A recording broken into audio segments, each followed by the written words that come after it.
గుండెపోటు వస్తుంది అనుకున్నప్పుడు వీరికి ప్రైమరీగా ఛాతీ భాగంలో నొప్పి రావడం, ఆ నొప్పి చెయ్యి భాగంలోకి వెళ్ళడం, ఆ తర్వాత వీపులోకి నొప్పి వెళ్ళడం ఎడమ వైపు, ఇలాంటివన్నీ గుండెపోటు వస్తున్నప్పుడు వాటికి వచ్చే సిమ్టమ్స్ అనమాట.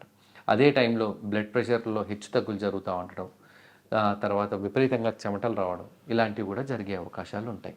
అప్పుడప్పుడు కళ్ళు తిరిగి పడిపోవడం కూడా జరగచ్చు.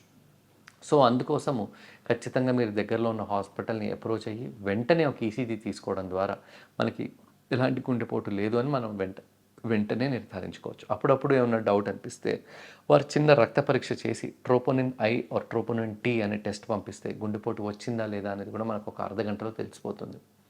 దీని ద్వారా మనకి కావాల్సిన వాళ్ళు ఆర్ మనం వెంటనే మనకి ఎటువంటి గుండెకి ఎటువంటి చెడు జరగకుండా మనం కాపాడుకోవచ్చు. మనం ఇంకొకటి తీసుకోవాల్సిన జాగ్రత్త ఏంటంటే బ్లడ్ ప్రెషర్స్ని కూడా కంట్రోల్లో పెట్టుకోవడం. బ్లడ్ ప్రెషర్, షుగర్ కూడా కంట్రోల్లో లేనప్పుడు ఇవి గుండెపోటు వచ్చేయడానికి తోడ్పడే అవకాశాలు ఎక్కువగా ఉంటాయి.